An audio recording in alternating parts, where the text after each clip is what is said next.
Ladies and gentlemen, now in today's video we're going to be breaking down the brand new tier list update for May 2019, and there's a few things I want to talk about today. We've got the inclusion of 3 new characters, Annihilus, Human Torch and Ronan. We've also got a few promotions as well, especially toward the top of the tier list, and also the brand new variant came out about 4 weeks ago, just toward the start of April, and there are some champions that have either increased value or had their value solidified because they've just been so amazing for the new variant as well. But I also just want to say that, you know, as the standard tier list disclaimer before we get into anything, this is a very rough guide to what I believe are some of the best characters overall in Marvel Contest of Champions. The game as a whole is very, very complicated. There are so many different modes of gameplay, so many matchups, so many scenarios, so many nodes that might mean one champion is better than another. So use this for what it is, a very rough guide to which champions I believe are like super useful and really good to play. And if you're ever looking for, you know, like good rank up advice, or if you want to check a character is good for a certain thing, YouTube is a massive archive of all sorts of great gameplay. So, you know, if you've just pulled a champion, man, type in like 4-star or 5-star, that champion to YouTube, and you should be able to find like a ton of gameplay to find out a little bit more about a specific character. But this tier list, you know, is to give you a fairly rough idea of generally how useful I consider most champions in the game. Just as a couple of updates to this tier list as well, I've kind of added in next to every tier like a corresponding letter as well. So beyond God tier is S tier, God tier is A tier, high demigod is B, low demigod is C, pretty useful is D, occasionally useful is E, and meme tier is F.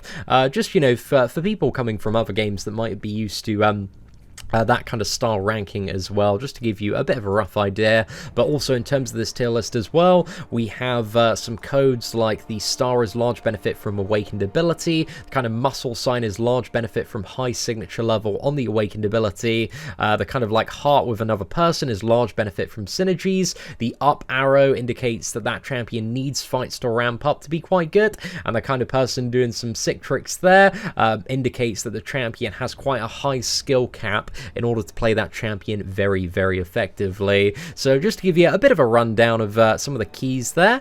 But anyway, let's talk about the 3 new additions. So we've got Annihilus, Human Torch, and also the brand new champion Ronan. Now, Annihilus, in terms of the tier list, is coming in at the low demigod tier, a C champion. So Annihilus has lots of armor break and lots of debuffs, which can be very good for matchups like Red Skull, Iron Man, Infinity War, and any matchup where you might need to like use the Despair Mastery to block healing. So he's got some good uses in that. The damage overall for Annihilus is very average though, so he's not really anything like super special. He's still quite fun to play. He is also immune to both Incinerate and Cold Snap, although those aren't like overly common immunities at the moment that you need a lot outside of certain endgame stuff, but you know, nevertheless quite useful to have. And also he can ignore auto block with the Darkhawk synergy as well. So there's a few things Annihilus can do, but I think overall, looking at, you know, the other low demigod tier champions, he kind of fits in this category quite well and does have a large benefit if you can have like the Cosmic synergies or the Darkhawk synergy to increase his damage or ignore auto block there. So yeah, I think Annihilus is a pretty low, solid low demigod tier champion, at least in my opinion there. And then we have Human Torch, who is to a certain extent a little bit harder to rank. So I think overall, thinking about Human Torch, I think he comes in at the high demigod tier. So to chat about Human Torch, naturally he is immune to Incinerate and Cold Snap, so he's got that Iceman immunity and can also deal with Incinerate matchups quite well.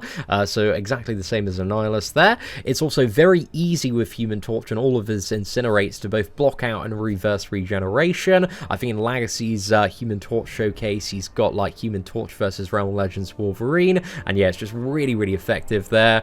So that can be quite useful, but the damage for Human Torch in the majority of matchups is very average. However, if you're fighting a Mystic champion or a champion with a lot of energy damage, you can get a lot more Smolder, which means that your damage can ramp up much quicker on the Incinerates, and especially Mystic matchups can be really insane there.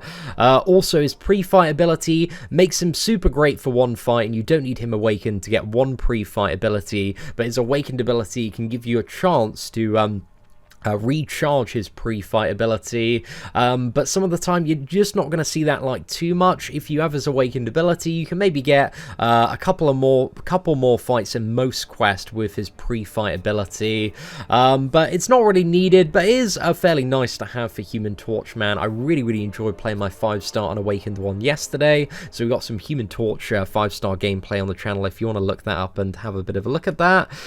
So yeah, I would say like pre-fight ability combined with a matchup where he is against a Mystic champion or a champion that has a lot of energy damage, he does have the potential for some crazy god tier damage output, but that's a little bit niche in terms of, you know, your average fight there. So I don't know, man. Human Torch maybe has some god tier potential if the right matchups come along in the future, but I think overall he's pretty well suited to the high demigod tier at the moment, but he has a nice benefit from the Thing synergy, also the Nick Fury and Ant-Man synergy, because you can kind of like Quake style, like get heavy attack, charge up his temperature, and really like increase his incinerate duration quite quickly with that. So there's a lot of value in that synergy as well, as like a load of increased attack, which benefits the incinerates quite nicely. But also with the rest of the Fantastic Four, Human Torch could have even more synergies that pump up this dude further. So yeah, I think there's some more potential for Human Torch in the future, but right now I think high demigod tier is probably a very appropriate ranking when looking at some of the god tier options. And then finally we've got the brand new champion Ronan. So Ronan is really fun to play, and just going into any fight, if you've got like a debuff like a poison or bleed, you can throw a medium and then a light and dash back to get rid of that, and anytime you enter the guard stance, which is a medium light dash back, you can get rid of a debuff. It's not really as effective as somebody like Aegon once he's ramped up, just shrugging off like all sorts of debuffs, and it's not powerful enough to deal like fully with stuff like Biohazard, but it's quite nice occasionally. It's a nice piece of utility there.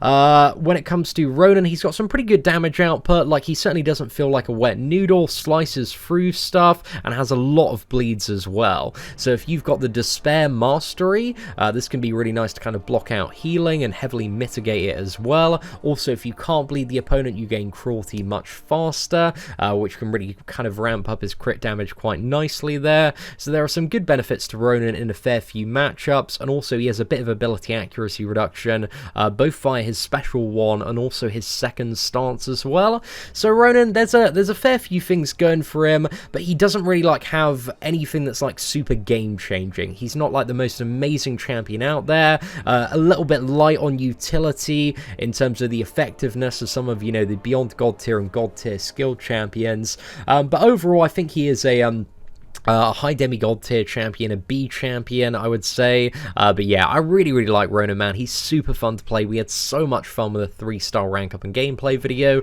so I think he's a very well-deserved high demigod. So yeah, I'm very interested to keep a close eye on all 3 of the new champions and see how people are playing them, finding them, what they're using them for.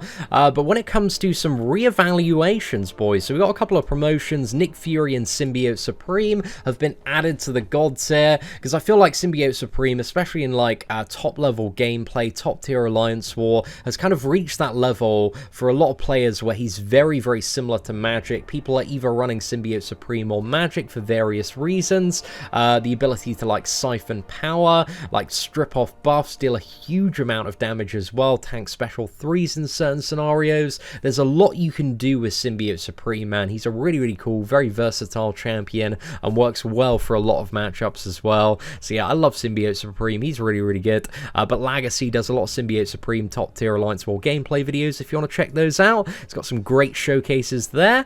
But also another champion I think is very deserving of the Beyond God tier is Nick Fury. So Nick Fury obviously has the criteria of being awakened, ideally speaking. If you want that kind of real Nick Fury like power phase as well, you also are playing very close to the edge, because you can't really go above 30% in that final phase as well. So you're going to have a fair bit of skill to keep up Nick Fury, and ideally if you're questing, having the benefit of the synergies for either more survivability or more damage just brings this lad to absolutely crazy crazy levels. So using Nick Fury, I've done like a few showcase videos. We uploaded one earlier today as well. I use this guy for Alliance Quest Map 7. He is so insane for certain paths there, like Diss Track, and also the Do You Bleed nodes, paths where you can only deal bleed damage. Nick Fury is by far the strongest and quickest bleeder in the game, so he's really, really good for one of the hardest paths in Map 7 there.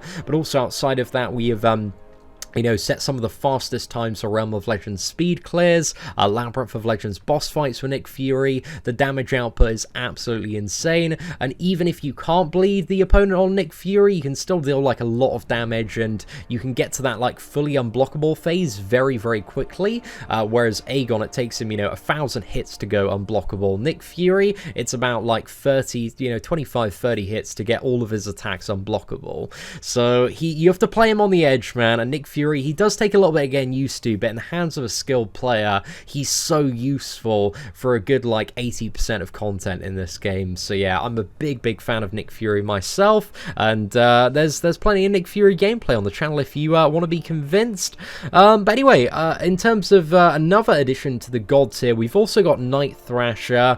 I was arguing along the release of Night Thrasher, kind of putting him in the God tier because I thought he had the potential for it, but I held off at high demigod tier for a while. But recently, players like KT1 and also a few other people have maxed out Night Thrasher, and there's just an absolutely ridiculous level of performance. He is so incredibly good, but at the same time, you need to invest a lot into him. You need him awakened, you need the high signature level, and he does benefit a lot from the synergies that add kind of additional bleeds to him with the Moon Knight and Guillotine one.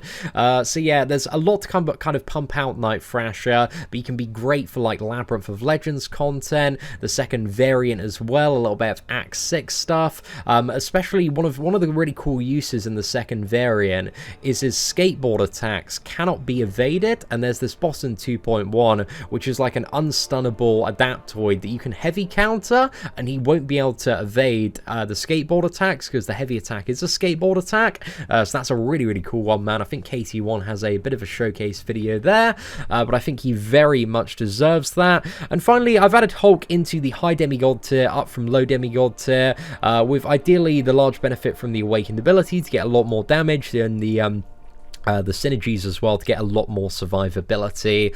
But Hulk has had a lot of value in the second variant, man. He's been so good because you can stun, he's an XL champion, you can stun a lot of stuff in the second variant, so people are just using like crazy stun chain tactics to just blitz through so much content, and it's working out really well. So yeah, Hulk's had some high demigod value in my opinion, and probably he should have been there a fair bit earlier, but I think that's a great position for Hulk there. Also in terms of like variant 2 MVPs, just to round off kind of the monthly update, like Archangel has been so sick for a good like 60% of the brand new variant. Domino is absolutely insane with the full Flaming Trinity for the new variant. Omega Red and a lot of skill works quite well for the second variant. Hyperion and Captain America Infinity War, I played a lot of them doing 100% variant 2, and they work so incredibly well for that content. Quake as well, absolute MVP for that. Also Venom and Venom the Duck have definitely had their value solidified by this new variant as god tier champions. I mean, they already were before, but this new variant, man, has really made them so much more valuable. So they're just having a great time, man. If you got a Venom or Venom the Duck, especially in that final chapter, if you got Thing and full synergies, you're having a fantastic time in the new variant as well. Gladiator Hulk is fantastic in the new variant, definitely solidified his god tier there. So good for so many different matchups, especially all the Mephistos that are knocking about in the brand new variant as well, as some Starburst lanes. And yeah, finally Hulk as well. And just one more shout out to Dr. Octopus for the brand new variant, man. He is absolutely insane for it. We've uploaded some really sick Doc Ock gameplay, but yeah, he's super fun for that. But overall, ladies and gentlemen, that is it for the May tier list update. What do you think of some of the promotions and also new inclusions? Let me know in the comments section below. Aside from that, if you did enjoy today's tier list update, feel free to smash that like button. That'd be greatly appreciated. Thank you very much for watching. Take care, and I hope that you have an absolutely fantastic day.